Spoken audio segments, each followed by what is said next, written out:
मैं संदीप आप सभी का स्वागत करता हूं आपके अपने YouTube चैनल ज्ञान पैलेस में। आज का हमारा ये टेस्ट सीरीज़ नंबर 4 है। इससे पहले 3 टेस्ट सीरीज हो चुके हैं। तो अभी तक उस वीडियो को नहीं देखें तो आप उसे अवश्य देखिए। और ये हमारा साइंस का रैपिड टेस्ट सीरीज चल रहा है, जिसमें हम लोग जो एग्ज़ाम हो चुके हैं उनमें जो साइंस के प्रश्न पूछे जा चुके हैं वो सारे प्रश्न को कवर करने वाले हैं। और आने वाले जितने भी परीक्षाएं हैं, अभी चाहे आपका रेलवे का एग्ज़ाम हो, रेलवे में बहुत सारी एग्ज़ाम होने वाली है। रेलवे टेक्नीशियन हो, रेलवे आरपीएफ हो, एसआई हो या एनटीपीसी हो, ग्रुप डी हो, वहाँ पे इस सीरीज़ से आपको प्रश्न अवश्य देखने को मिलेंगे। तो चलिए आज का वीडियो स्टार्ट करते हैं। तो आज का हमारा पहला प्रश्न है कि उत्तल दर्पण द्वारा बना प्रतिबिंब कौन सा होता है। तो सबसे पहले मैं उत्तल दर्पण की बात कर लूँ तो उत्तल दर्पण को इंग्लिश नाम होता है कॉन्वेक्स, क्योंकि बच्चे को बहुत ज़्यादा कन्फ्यूजन होता है कि कॉन्वेक्स किसको कहते हैं, कॉनकेव किसको कहते हैं। तो कॉन्वेक्स, उत्तल का नाम होता है कॉन्वेक्स। और अवतल को बोलते हैं कॉनकेव। क्या बोलते हैं अवतल को? कॉनकेव। अवतल को बोलते हैं कॉनकेव। तो इतना बात याद रखें, कॉनकेव। ठीक है, इतना बात याद रखेंगे। उत्तल का जो इमेजेस होता है मिरर का, वो इस तरह से होता है। इसका इनवर्ड जो होता है वो शेडेड होता है। अवतल का जो होता है वो अपवर्ड जो होता है वो शेडेड होता है। ठीक है, तो इसका सही आंसर हो जाएगा आपका ऑप्शन नंबर सी, यानी कि जो अवतल दर्पण पर बनता प्रतिबिंब बनता है, इमेज बनता है, वो काल्पनिक होता है और सीधा होता है। ठीक है, दूसरा प्रश्न है आज का कि गोलीय दर्पण की फोकस दूरी, उसकी वक्रता त्रिज्या कितनी होती है। तो जैसा कि हम लोग जानते हैं, जो गोलीय दर्पण की फोकस दूरी और उसकी वक्रता त्रिज्या आधी होती है। तो इसका ऑप्शन नंबर ए सही हो जाएगा।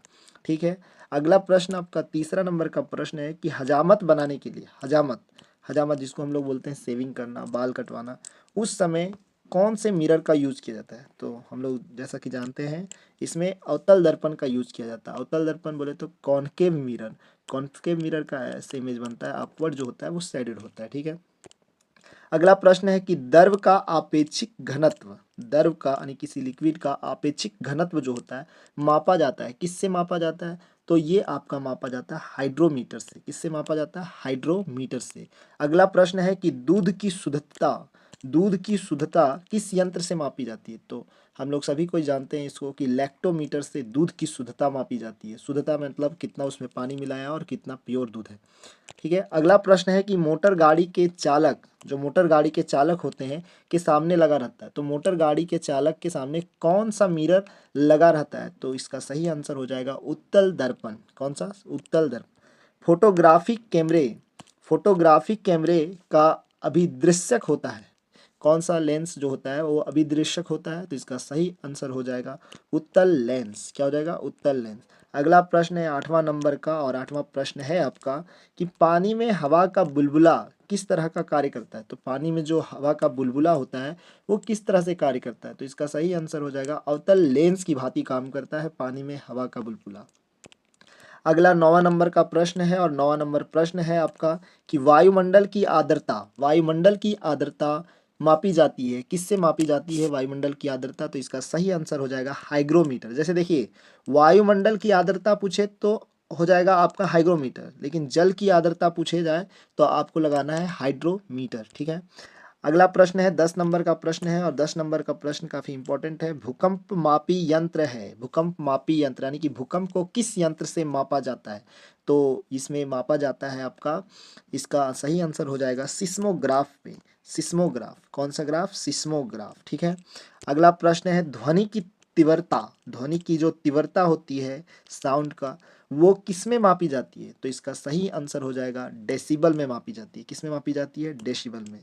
ठीक है, अगला 12 नंबर का प्रश्न है, और 12 नंबर का प्रश्न है कि मानव रेटिना पर बना प्रतिबिंब होता है, जो मानव रेटिना होता है उस पर बना प्रतिबिंब कैसा होता है। तो इसका सही आंसर हो जाएगा आपका ऑप्शन नंबर बी, वास्तविक एवं उल्टा। फिर से देख लीजिए, मानव रेटिना पर बना प्रतिबिंब होता है वास्तविक एवं उल्टा।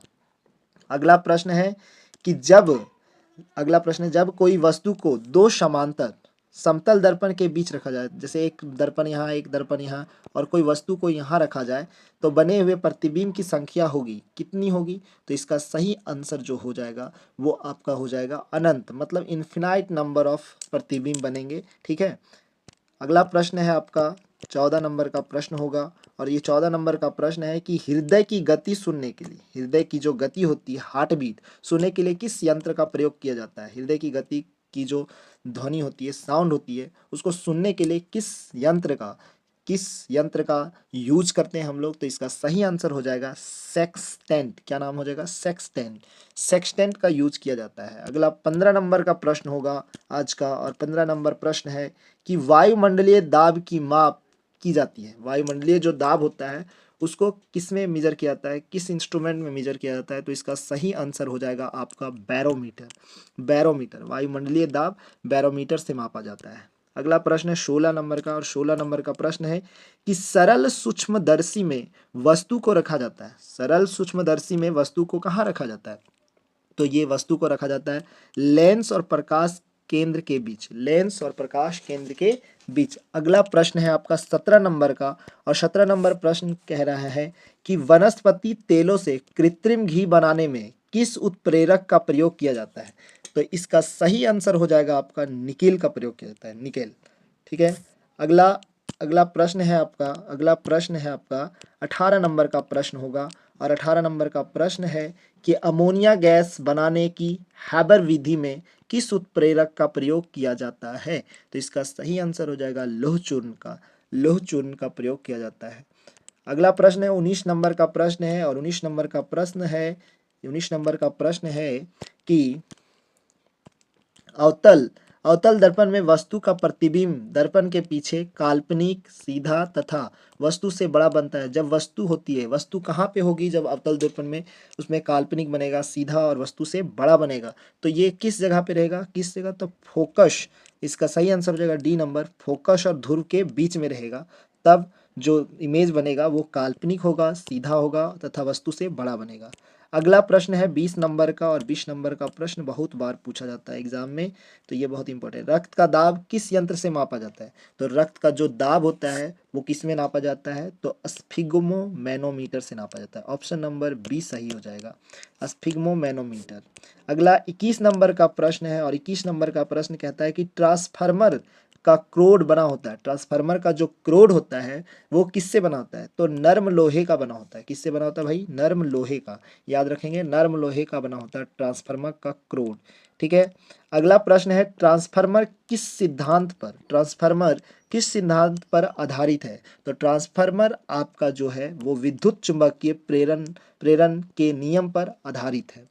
ठीक है। अगला प्रश्न है 23 नंबर का प्रश्न है कि ट्रांसफार्मर प्रयुक्त होता है। ट्रांसफार्मर किस पे प्रयुक्त होता है? तो डीसी को एसी में बदलने के लिए ट्रांसफार्मर का यूज किया जाता है।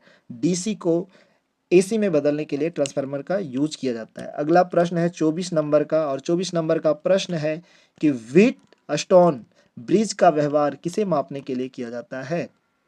तो इसका सही आंसर हो जाएगा आपका प्रतिरोध को। प्रतिरोध क्या हो जाएगा सही आंसर? प्रतिरोध। अगला प्रश्न है कि पानी के अंदर ध्वनि सुनने का यंत्र कहलाता है। पानी के अंदर ध्वनि सुनने का यंत्र क्या कहलाता है? तो हाइड्रोफोन कहलाता है। क्या कहलाता है? हाइड्रोफोन। अगला प्रश्न है 26 नंबर का प्रश्न है, और 26 नंबर का प्रश्न है कि लाउड स्पीकर में ऊर्जा परिवर्तन होता है। जो लाउड स्पीकर से ऊर्जा निकलता है वो किस में परिवर्तन होता है? तो इसका सही आंसर हो जाएगा ध्वनि। देखिए, ध्वनि निकलेगा से यांत्रिक एवं यांत्रिक से विद्युत ऊर्जा में परिवर्तित होता है। अगला प्रश्न है 27 नंबर का प्रश्न है कि निम्नलिखित में किस यंत्र में यांत्रिक ऊर्जा विद्युत ऊर्जा में परिवर्तित होता है? तो इसका सही आंसर हो जाएगा आपका विद्युत मापी। क्या हो जाएगा? विद्युत मापी। अगला प्रश्न है 28 नंबर का, और 28 नंबर का प्रश्न है आपका कि निम्नलिखित में कौन सी युक्ति विद्युत ऊर्जा को यांत्रिक ऊर्जा में परिवर्तित करता है? तो इसका सही आंसर हो जाएगा आपका डायनेमो। क्या हो जाएगा? डायनेमो। अगला प्रश्न है आपका 29 नंबर का प्रश्न है, और 29 नंबर का प्रश्न कह रहा है कि 29 नंबर पर कि रासायनिक ऊर्जा को विद्युत ऊर्जा में परिवर्तन होता है। रासायनिक ऊर्जा को विद्युत ऊर्जा में परिवर्तन इसके द्वारा किया जाता है। तो इसका सही आंसर हो जाएगा आपका बैटरी में। क्या हो जाएगा? बैटरी में। ठीक है। अगला प्रश्न है कि रेक्टिफायर, 30 नंबर का प्रश्न है कि रेक्टिफायर का प्रयोग किया जाता है। तो रेक्टिफायर का प्रयोग कहाँ किया जाता है? तो रेक्टिफायर का सही आंसर हो जाएगा AC को DC में बदलने के लिए। क्या हो जाएगा सही आंसर? AC को DC में बदलने के लिए, रेक्टिफायर का यूज AC को DC में बदलने के लिए। अगला 31 नंबर का प्रश्न है कि ट्रांसफार्मर का प्रयोग किया जाता है, ट्रांसफार्मर का प्रयोग किया जाता है केवल AC में। कहाँ किया जाता है? केवल AC में किया जाता है। ट्रांसफार्मर का प्रयोग किया जाता है केवल AC में। अगला प्रश्न है 32 नंबर का प्रश्न है कि टेलीफोन लाइन में प्रवाहित ऊर्जा है, टेलीफोन लाइन में जो ऊर्जा है वो प्रवाहित ऊर्जा क्या है? तो इसका सही आंसर हो जाएगा विद्युत ऊर्जा है। टेलीफोन लाइन में जो प्रवाहित ऊर्जा है वो विद्युत ऊर्जा है। अगला प्रश्न है कि शुष्क सेल में किस तरह की ऊर्जा निहित होती है?